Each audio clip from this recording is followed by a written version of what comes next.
Hello, and welcome to today's Hip Historian Happy Hour virtual tour. As you know, I am Brenda Holt with the Arizona State Office of AARP, the nation's largest nonprofit, nonpartisan organization dedicated to empowering people 50 and older to choose how they live as they age. And with a nationwide presence of nearly 38 million members across the nation and approximately 900,000 right here in Arizona, we work to strengthen our communities and to advocate for what matters most to our families. The month of December is also Caregiving Month. We will help you navigate planning for you and your loved ones' future care. Don't leave decisions around your home, your health, and your finances to someone else. You want to be in the driver's seat. Visit us for resources and more information at aarp.org/caregiving or aarp.org/AZ. Enjoy the show and happy holidays.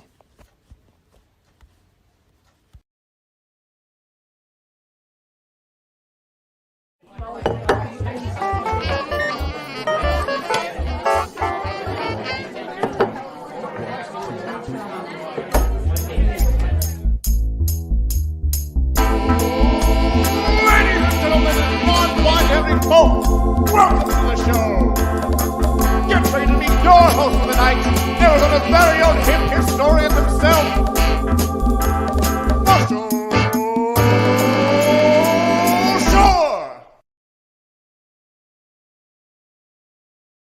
Well, hello, good evening. I want to welcome you all to Arizona History Happy Hour. I am so happy you can join us this evening.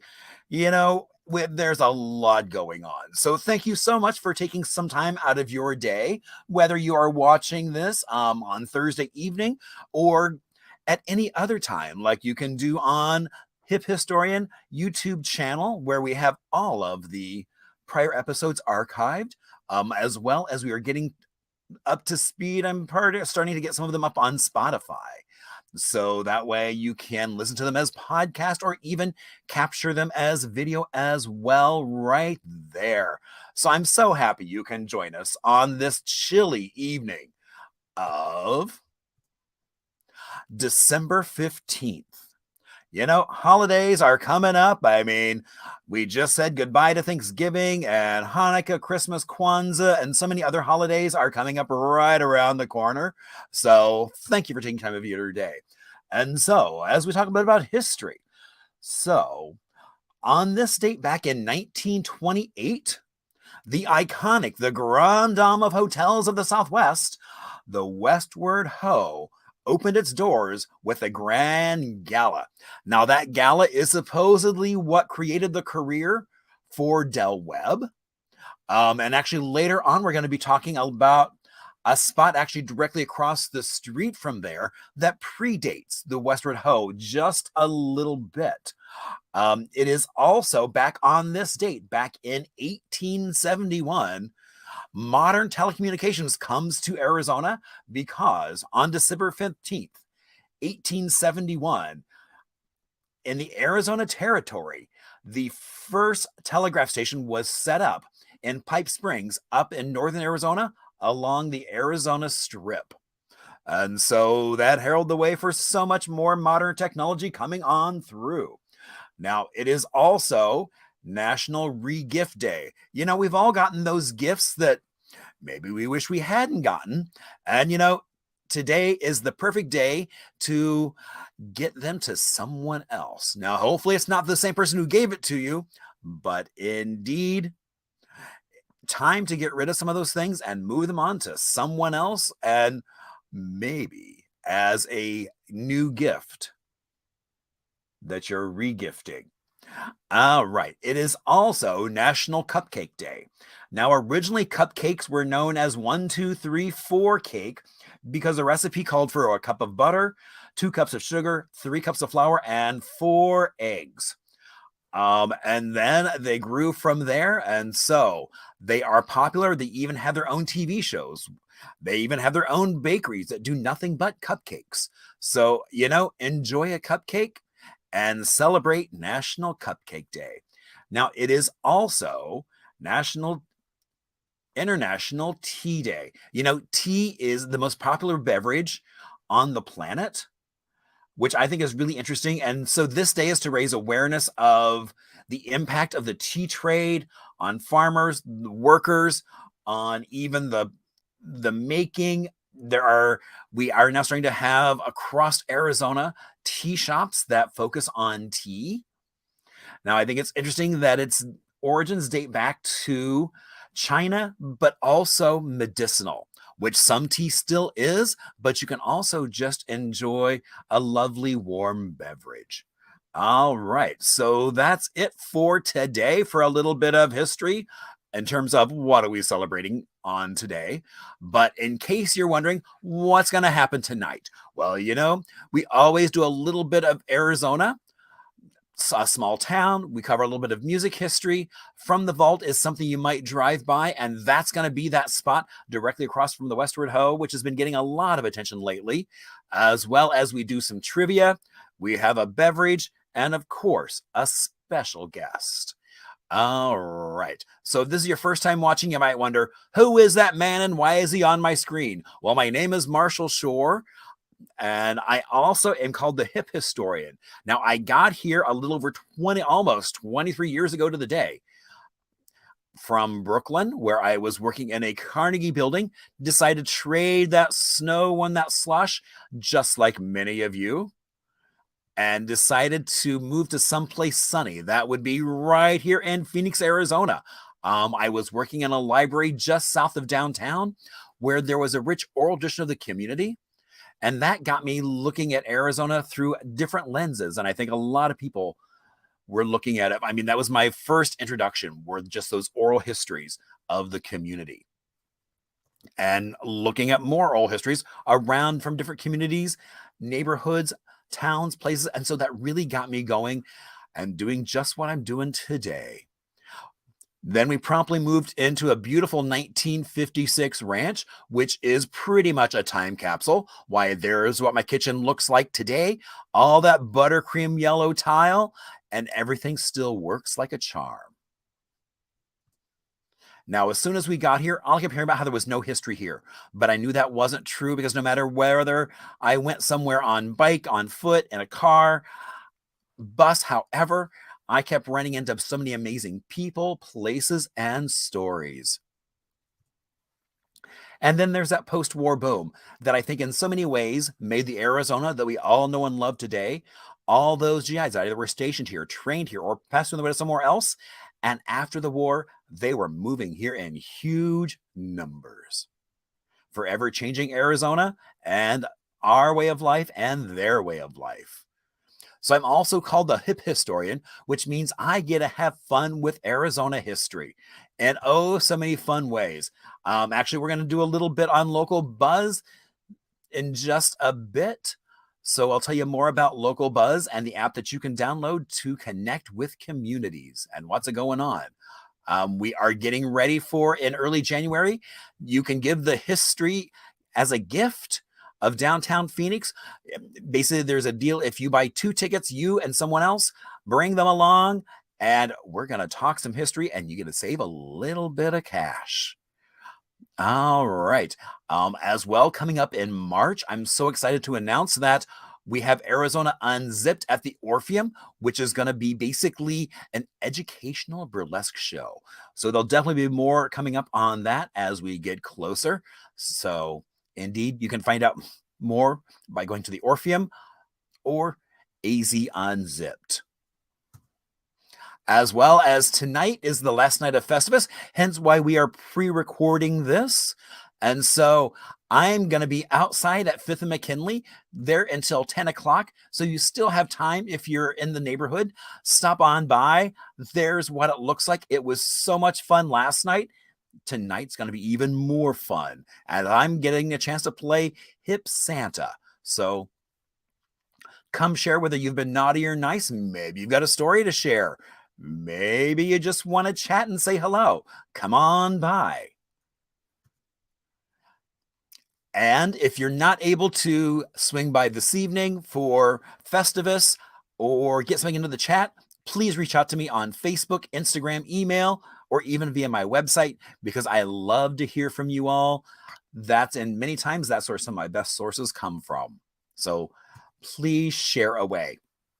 Now, of course, it would not be happy hour without a beverage, and tonight is no unusual thing.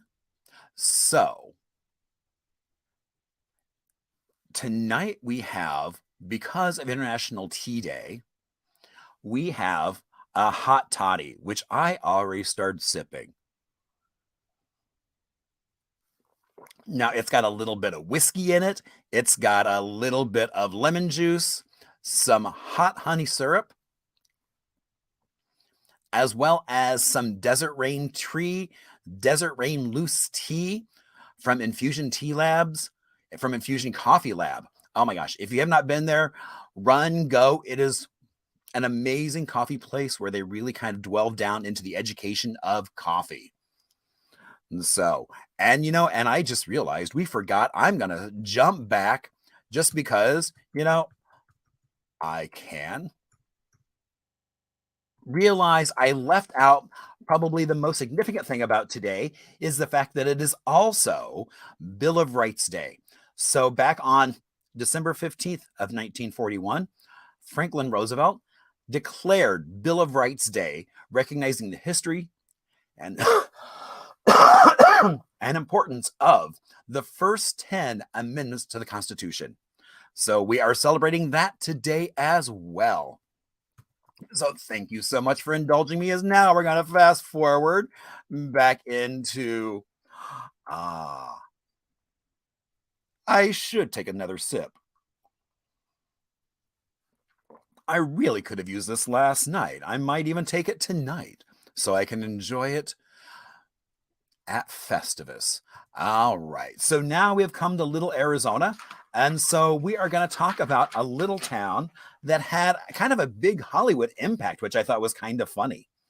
And so we are going to talk about a little town called Ray, Arizona, that actually no longer exists, but we'll get into that in just a moment.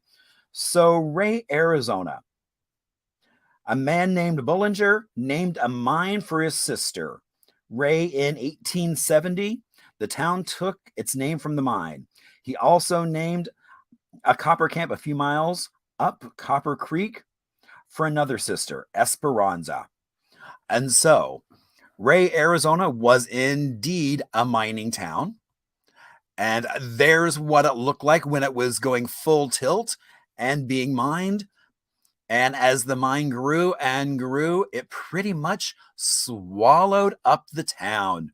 So there is now nothing left of Ray, Arizona. But what I think is interesting is, though it was a small town, it had an impact. Gory Guerrero, who was one of the premier Mexican-American professional wrestlers back in the early days, we're talking the 40s and to the 60s, back in the really early days of Lucha Libre, he wrestled primarily in the Empresa Mexicana de Lucha Libre, the AMLL, as well as Jean Marie Simpson. She wrote and starred in a play based and a movie based on the life of the first U.S. Congresswoman, Jeanette Rankin, as well as just last week we talked about Clay O'Brien and the movies he was in, from Apple Dumpling Gang to even starring in movies with John Wayne, as well as Tom Graff, who was born in Ray, Arizona as well, and went on to become not just a screenwriter and editor, a cinematographer, but he is best known for a little known B movie called Teenagers from Outer Space. So I think it's so interesting that the little town of Ray had so many actors come out of that town. Oh, and here are more photos from Teenagers from Outer Space. It really is a super bad, so bad that it's good movie. Well worth watching.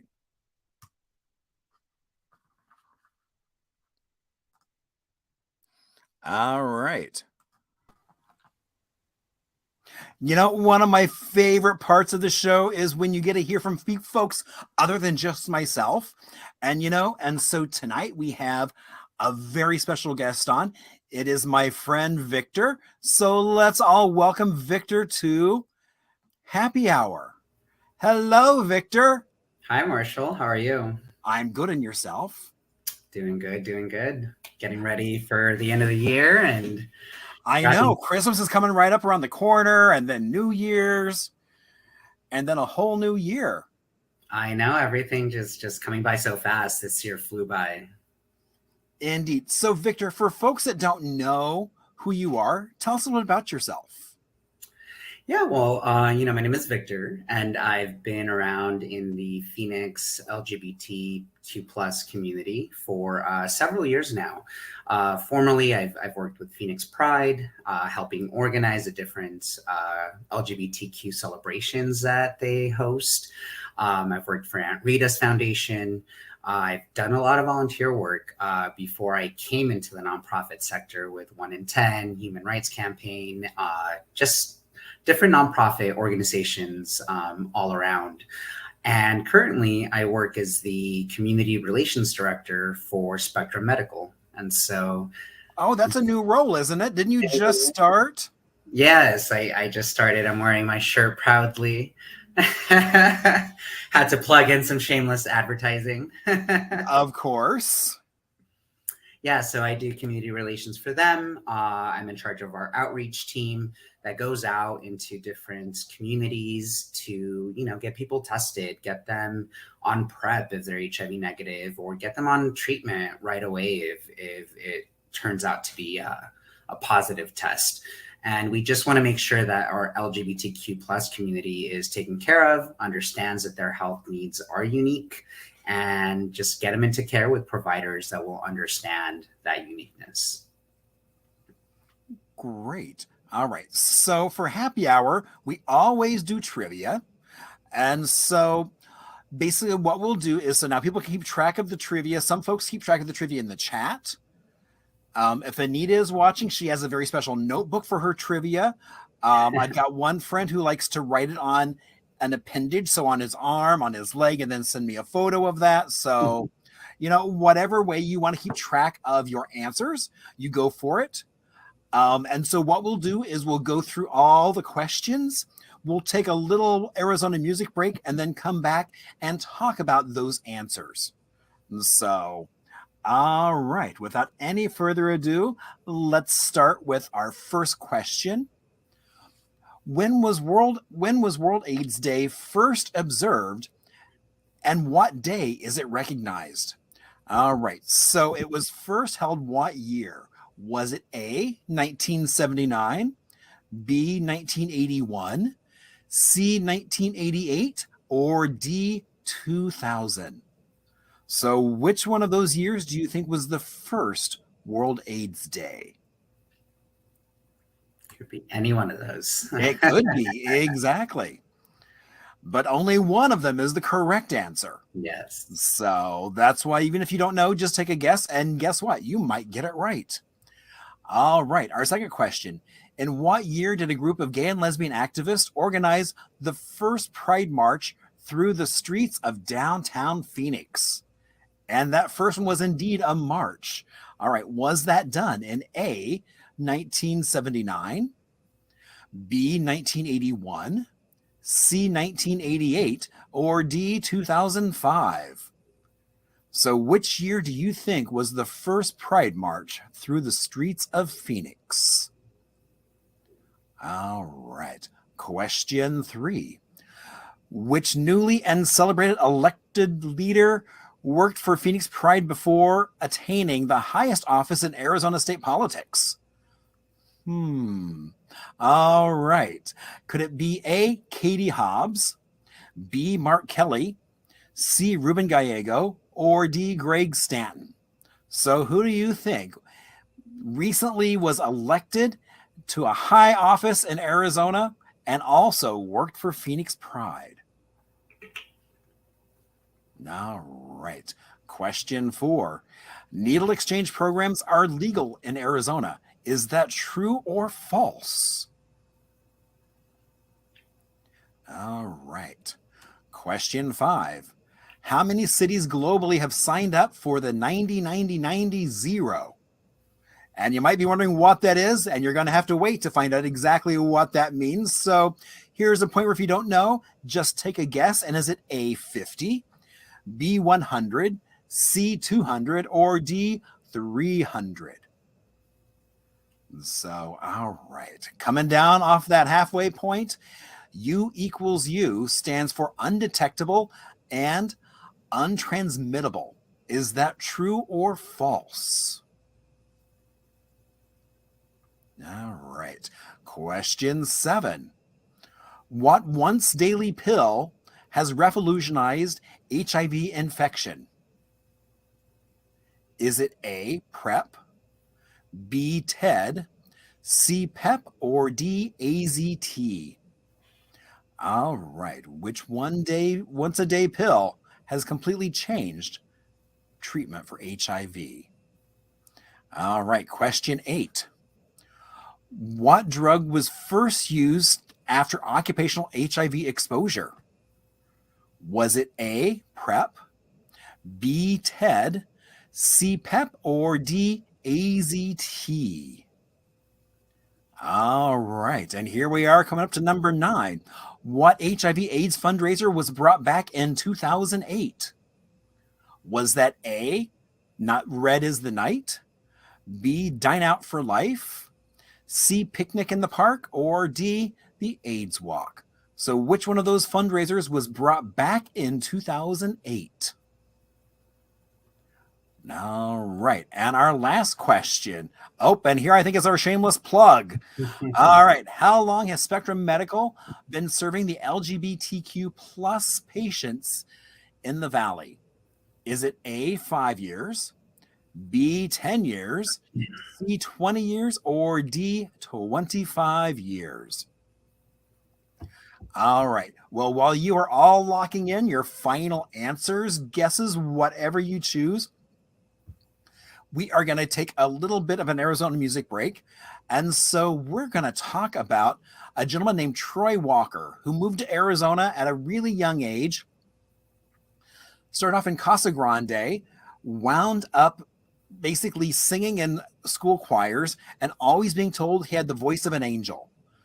He then went into the military and started doing USO type shows, and then wound up becoming the toast of Hollywood. So what I love here is, here you have, he was performing in the 60s, but you also have the fact that he would come back to Phoenix from Hollywood, where he became kind of a standard performer. Now, I first learned of him through a website called the Queer Music Heritage. They are an amazing website that chronicles so much queer music history. So it's worth taking a look at. I had honestly, until then, I hadn't even heard of Troy Walker until I found mention of him. What I thought was interesting was he has 2 albums. The latter album was supposed to be done by his record label, but because it had a cover of him singing Love Is a Thing Called Joe, which was about love for another man, they wouldn't produce the album, and he refused to change the album. So he had to end up getting it self-produced. And then as I was plugging away, I was able to actually find there's a documentary that was done a couple of years ago on Troy Walker, calling him Troy, the original Lady Boy, because when he was performing in clubs in Hollywood and California and back in Arizona, he was doing primarily straight clubs. And he would walk up on stage and say, Mama wanted a girl, Daddy wanted a boy, and with me, they were both happy. So he was very kind of self-effacing. I was lucky enough to actually get a chance to meet him. He is still with us today. I'm hoping that maybe we can try and get somebody soon to bring him back to Arizona, as well as show that short documentary about his life. Now, when I was researching this, it was actually because I'm working on a compilation or a list of Arizona LGBT music, musicians, DJs, things like that. So if anybody out there has any idea of musicians current or past within the community, let me know. My list is growing and growing. And I think it would be kind of fun to showcase some of that historical music as well as contemporary music and everything in between. All right. So, who's ready for some answers? I can tell by Victor's smile. I think he's ready for some answers. Now, I really enjoyed your piece on Troy Walker. That's really interesting. Through your research, I've learned that there's so much Arizona history. So thanks for sharing all that with us. Oh, that's fun. I mean, I love doing that, and still keep doing it. I mean, that's why I think there may actually be a recording coming out with that compilation on it. So nice. So I think that'll be a lot of fun and something that we should then celebrate. So, all right. So, when was World AIDS Day first observed, and what day is it recognized? Well, the answer to that is C, 1988. And we recognize World AIDS Day on the 1st of December every year. And so here in Phoenix, the community works with Southwest Center and Aunt Rita's Foundation to bring the AIDS memorial quilts out so that people can look at the names who, passed away, at the people who lived in the era where HIV and AIDS were a new thing, and there wasn't medication and there wasn't a treatment so that people could survive and live longer. This year, I had the opportunity and the honor to talk at the candlelight vigil and share my own personal story, which was very impactful for me, but also just looking around at the different quilts and looking at their born and their death year. A lot of them were my age. So I took a chance to reflect and, remember those people who weren't as fortunate as I am now to have life-saving medication to help me lead a normal, healthy life. And so, World AIDS Day continues to be very important, continues to be recognized. And it's important that we do so until even after we find a cure, just to remember what it used to be like. Well, and it was so interesting, I think, to go to Southwest Center and see all the panels of the quilt that they have up right now. Yeah. Which was really interesting to be able to see that. I mean, when I was in college, I can remember going to DC. It was the late 80s, and they were touting it as the last time the entire quilt could be shown on the lawn of the Capitol at once. Yeah. And so I was like, I've got to get to DC. I've got to see that. And went, and I found there was a sign language club that was going to DC to a deaf university. And so I tagged along with them and got drugged to the university, but I also drugged many of them then to also go see the quilt. That must have been an experience and just something. Oh my gosh. I mean, yeah. I mean, it was one of those things where you just kind of wandered around and just looked at names, just thinking of all those folks that have come before us that we're all here because of what they've done. Right. It's very impactful. And, people, Aunt Rita's Foundation brings these panels out every year, and people can submit a request. So if they have a loved one whose panel is in the, what is it called? It's the American, I'm so sorry, I'm drawing a blank, but we can order these from the National Archives. And so if there is anyone watching your show that perhaps has a loved one who has a quilt, they can request that, and Aunt Rita's can certainly place that order in. Oh, that is really cool. I didn't realize that. Yeah. That you could request one to be included in what winds up here. That's you can. Really cool. And so follow them on social media. Usually they'll do their postings and their calling just for the community to request those in advance. Wow, that's really nice. All right, question 2. In what year did a group of gay and lesbian activists organize the first Pride March through the streets of downtown Phoenix? Well, that answer is B, 1981. And so these group of volunteers joined together back in 1981 to march on the streets toward the Capitol in an effort to bring attention to the lack of civil liberties that our community had. And in some respect, we still continue to have those. We're still trying to see progress being made. Just recently, today, I think, President Biden signed the Marriage Equality Act. And so, that's a step toward progress. However, there's still so much work left to be done. But these group of volunteers are who formed what is now the Phoenix Pride organization, which is also an incredible organization that helps different LGBTQ based programs to obtain funding for just different needs that they have. And they promote awareness of what it means to be LGBTQ plus and provide those safe spaces for our community to come together and, be their authentic selves. Right. And also it's like, and it's, even though there is Phoenix Pride, it is not the only pride in the state. Lots of places across the entire state have prides. Yes. I think even Yuma has a pride now. They do. I've heard. Yes. So yeah, Tucson was the first place in Arizona to have a pride back in the mid 70s as a response to a brutal hate crime that happened there.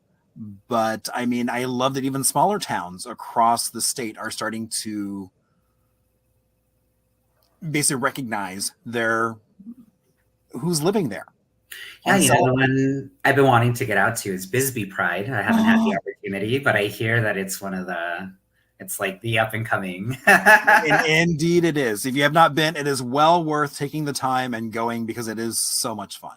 I plan to next year. All right. Okay. So, question 3: which newly and celebrated elected leader worked for Phoenix Pride before attaining the highest office in Arizona state politics? Well, that is our governor-elect, Katie Hobbs. Indeed. Funny story there.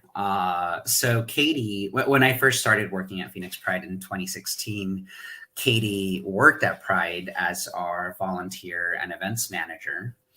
And so I knew of Katie Hobbs. I knew she was a state senator.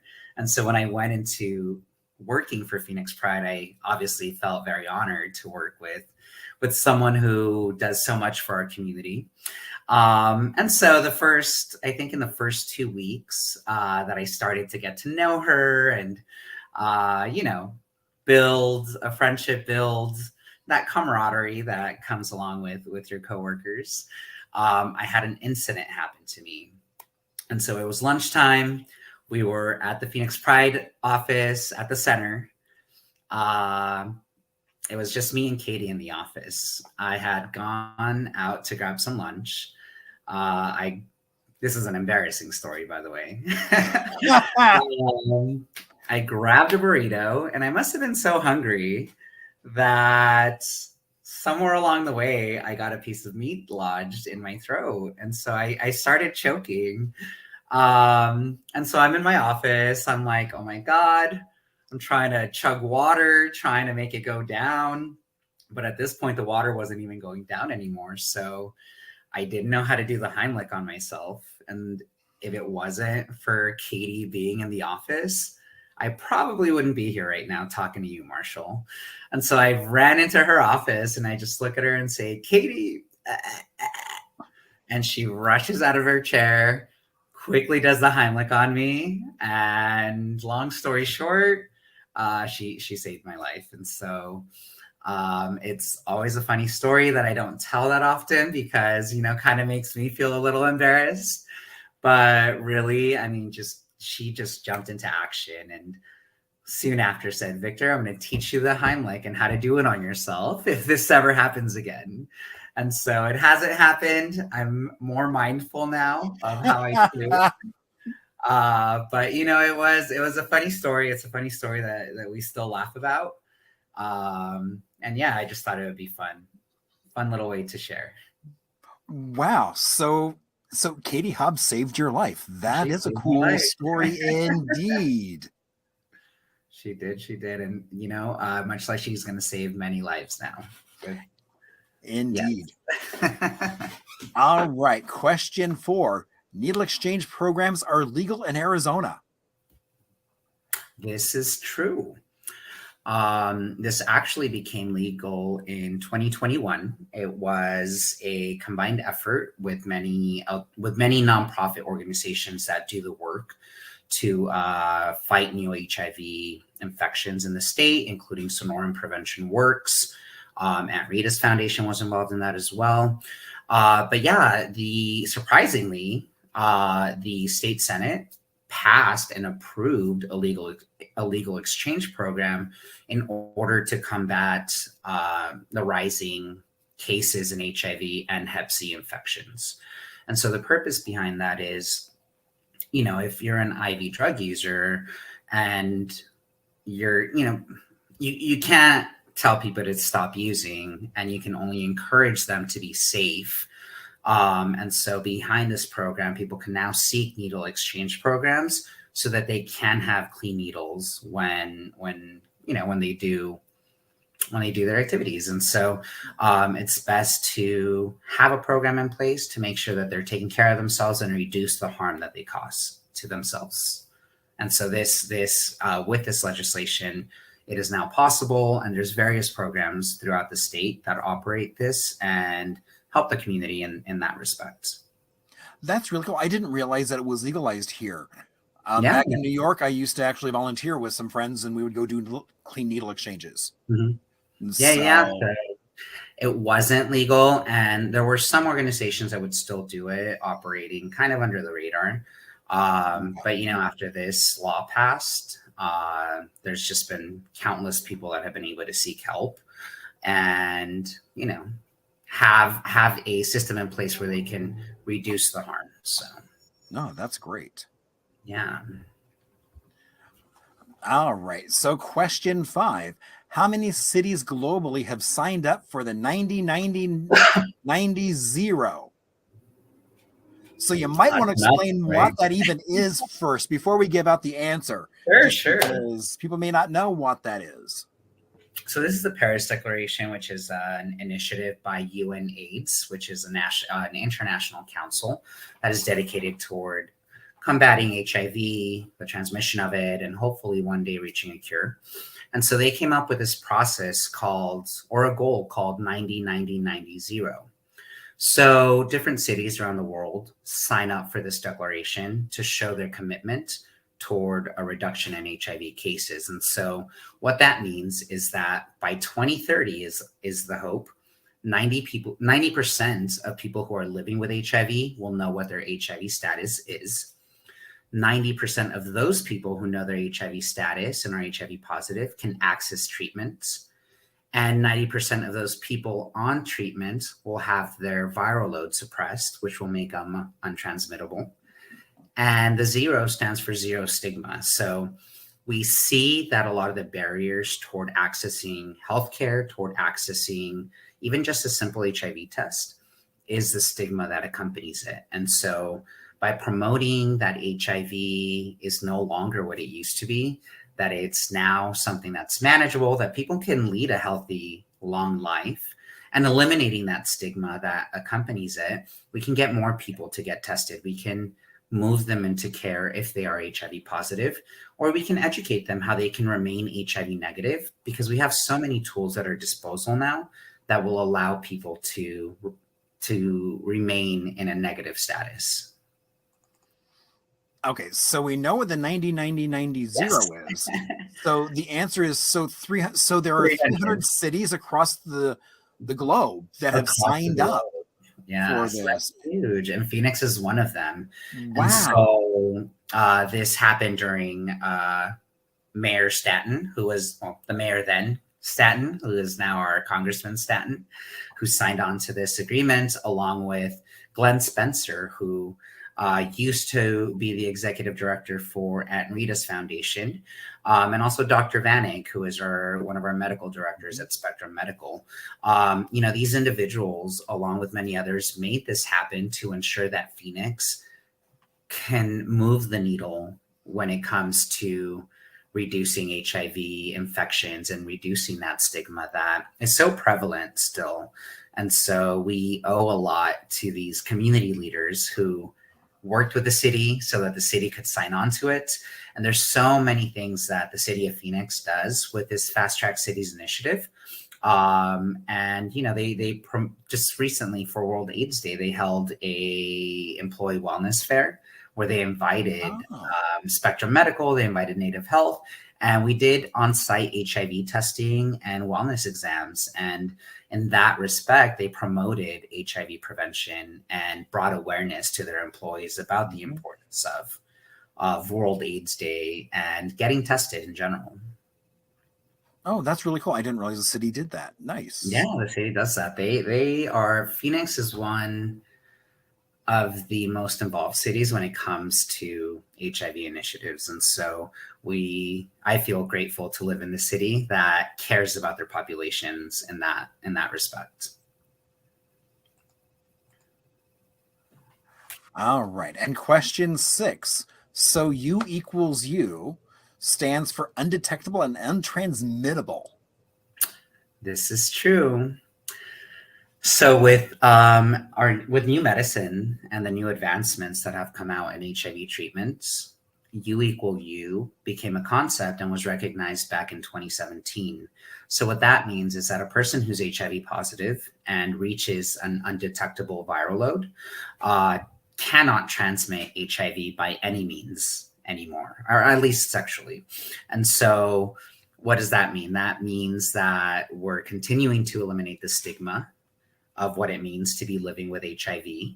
And, people have the tools at their disposal now to make sure that if they are HIV negative or if they fall in love with someone who's HIV positive, they can keep their negative status and be safe and take take control of their health.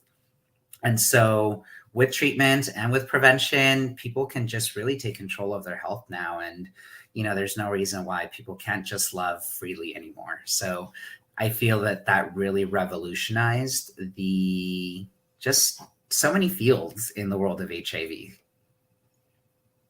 Wow. I didn't realize it has been around that long. Well, it was announced and recognized back in 2017, but I think there's been studies going back a few years, but the CDC finally recognized it back then. So, which has been at the forefront of a lot of messaging now. And indeed, yeah, I've been seeing it a lot more lately. All right, question 7. What once a day pill has revolutionized HIV infection? So that is PrEP. And so, that's what I was talking about earlier, that if you are HIV negative and you want to take control of your health and stay HIV negative, we now have that medicine, much like the birth control pill. It's a once a day pill. And if you're at high risk of contracting HIV, that will reduce the chances of you getting HIV almost at 100%. I would say 100%, but medically you can't ever have 100%. But it is 99.999% effective, and it's really it's really the tool that's going to help us get to 0 new infections. And so in my going out into the community and talking to different populations that are not of the LGBT community, they don't know that PrEP exists. They don't know that undetectable equals untransmittable. And so this is really education that, we still need to promote, that we still need to make people aware. I think people like yourself and like myself who are very involved in community, we understand this, but people who perhaps may not be, and even though they might identify as LGBT, perhaps don't understand or know what PrEP is. And so, it's still very important to continue pushing that message and letting people know that these tools are out there and HIV isn't what it used to be. And so that's something to be celebrated. Indeed, it is something to be very much celebrated. All right, question 8. What drug was first used after occupational HIV exposures?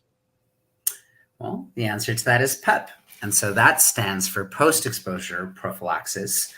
And so, yes, it was used after possible exposure in the medical field, but is now available to the public so that if somebody has a sexual encounter where they think they might have been exposed to HIV, if they can contact Spectrum Medical or any other clinics that offer PrEP or PEP services.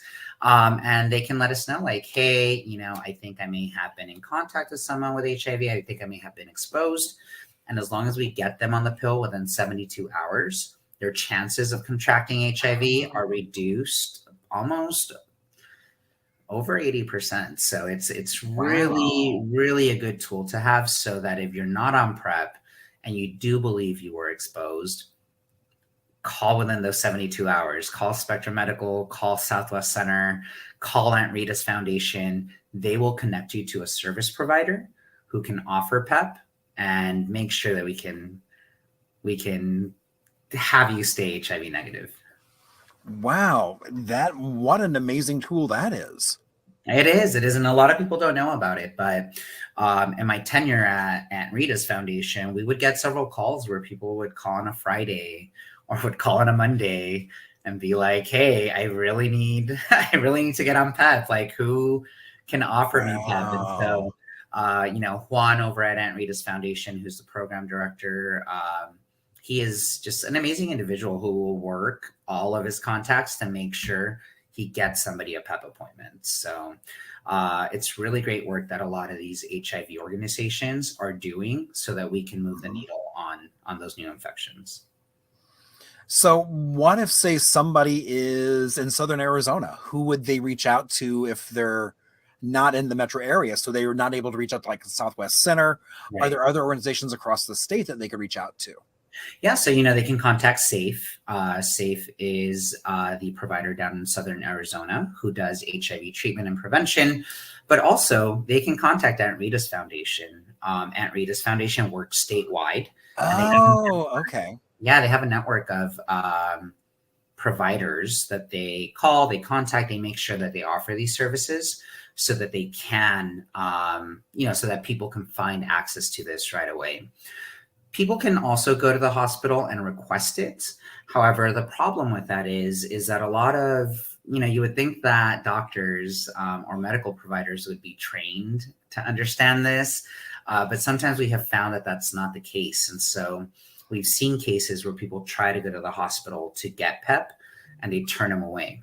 And so our duty is to, Aunt Rita's, make sure that they find someone who will not turn them away and make sure they get prescribed PEP to ensure that they remain HIV negative. And so if in doubt of where to go, people can go to hivaz.org, and there's a list of resources there.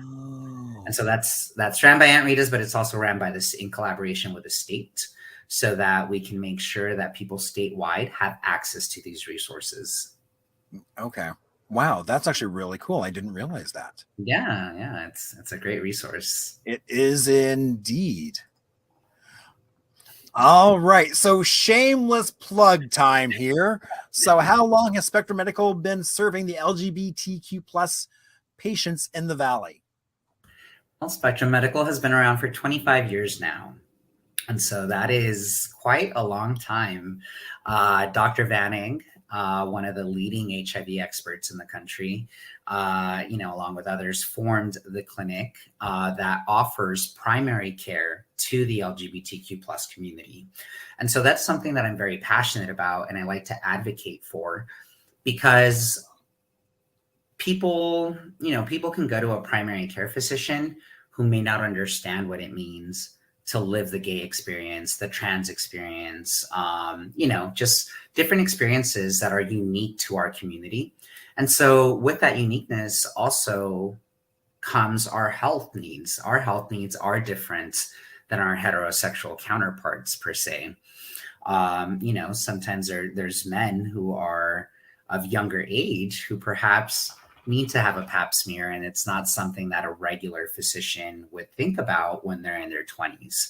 And so just knowing what type of healthcare our LGBTQ plus community needs is essential so that we can ensure that our community stays healthy and that the providers understand what they need.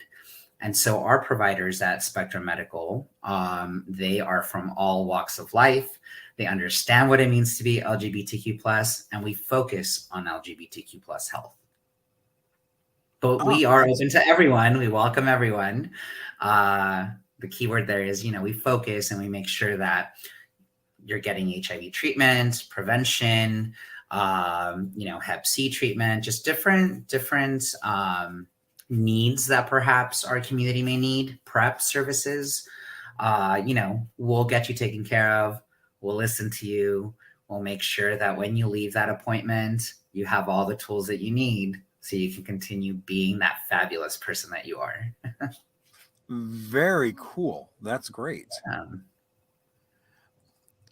All right. Well, I always like to ask people how they did, because they may not have known the answer to every question, but now they have a lot more information kind of at their disposal. But while we're waiting for that, so Victor, the end of the year is coming up. So are you a New Year's resolution person or not? I used to be. But you know what? Good answer. I used to be, but no, I just, every time the new year comes around now, I just hope to do better than the year before. And I don't just hope for it, I work toward it. And so I work toward being better. I work toward making sure I continue to just be a more well-rounded person. And so, one of the resolutions I've had year after year has been to lose weight. Well, not lose weight, but just get fit. And so I find that I think after the first month, I give up on it. So now the resolution is just be healthy. Eat healthy. Be I completely, everyone, I think COVID was not kind to lots of people. It was not. No, it was especially not kind to me. And so, exactly, instead of like going, oh, I'm going to do this, I'm going to do that. It's like, I agree. It's like, my goal is to make things better. I've got some projects that are kind of long-term that I'm working on, but it's not like, okay, on this date, I'm going to suddenly radically change my behavior. I'm going to suddenly do this. I'm going to suddenly do that. So, because I already know I'm going to fail. Yeah, no, all we can do is our best. And that's what I tell myself is, you know what? And not just at the new year, just every day I wake up and I say, I'm going to do my best today. I'm going to do the best I can today. And that is, depending on the day, that may look different, but I'm going to do the best that I can on that day. So exactly. So, okay. So I do have one more question. So as you've been talking, there has been a little creature kind of wandering around in the background. Who is that? Well, that is my dear Jack.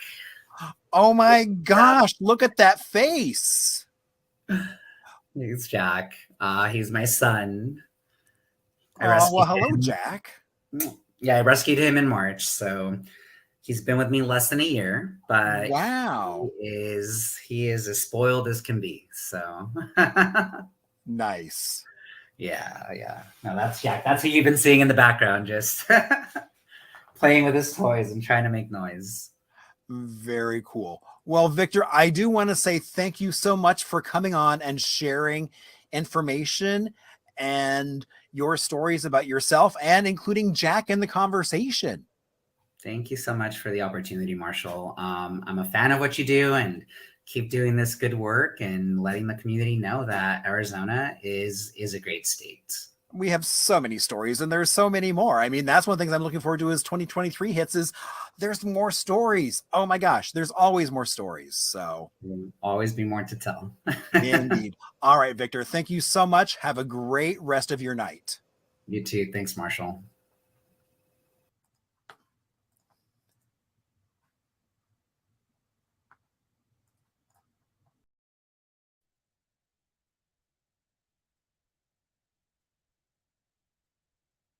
Ooh, it helps if you actually unmute yourself. It's so much easier to talk to folks.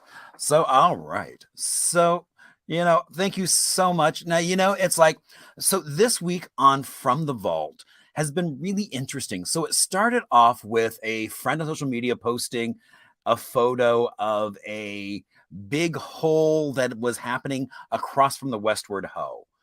And so let's see. Let's actually do this.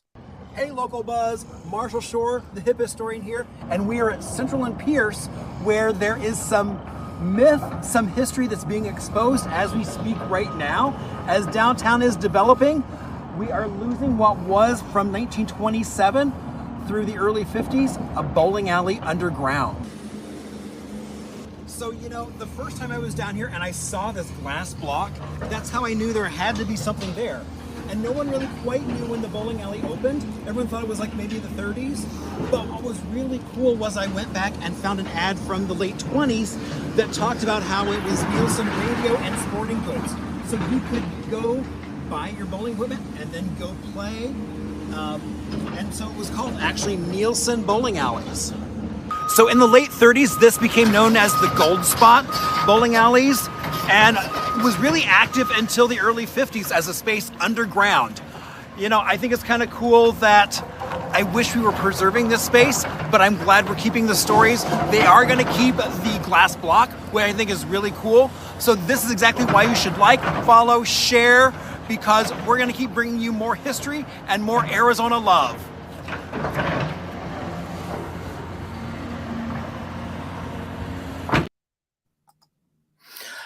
So, you know, it's been so interesting. So with that getting posted, actually, it looks like one of the local stations, we're going to be down there tomorrow morning doing a bit of filming. But it's like it really started this whole conversation about preserving our history. And there you can see is the first ad I was able to find from the late 20s about Nielsen Bowling Alley. There was a radio and sporting goods store above. And so you could run downstairs. And that's actually what that image is of. And let's see. Oh, actually, oh, wait a minute, wrong direction. Oh, and that's really the wrong direction. So if I get out of the way, so that was the original building that was there. And so you can see right over here was an entrance to the bowling alley. It is also said that there was a, you know, what's been interesting is just the social media as people start talking about this. Someone recently just posted that they went to a party down there in the 90s. Someone also said, you know, they knew a woman who had been a waitress in the Westward Ho who had talked about the tunnel to the bowling alley. So, you know, there's still more and more stories to learn about this bowling alley, as well as so many other spaces around. And so, and I think that's the interesting thing is that this is kind of opening up about people talking about some of that history. And so I'm excited to see that they are indeed keeping that block inset into the concrete. So those will be preserved, which is exciting. So that will still continue to be a part of that history. From my understanding, those are the only ones still in Phoenix. So they were really to let light down beneath. And so that was the first clue to me that there was something down there. So, you know, I look forward to just kind of learning more and more. And if any of you have stories about going bowling or any other kind of almost hidden spaces, please let me know, because that's one of the things I love to talk about are things just like that. So, all right. So now you'll see why I should say, you know, if you're watching on Facebook, there is that share button. Just click on that button and share away, because love to hear from you all and, you know, and showing folks how much fun we're having with Arizona stories and so much more information.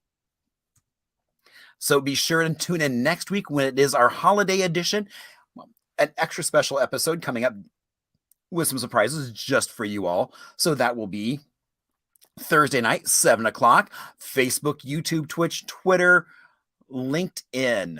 So thank you all so much for watching. And let's see. And as we say good night, you know, oh, I always like to end on a video. What are we going to do? What are we going to do?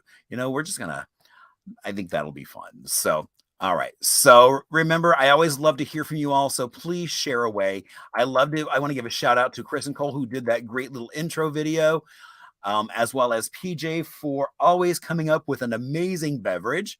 And a hot toddy is just the thing for a chilly winter evening here in Arizona. So tonight we're going to end. This is from a collection of old films that I salvaged and have found through Library of Congress, as well as personal things as well. So enjoy, and I will see you all next week.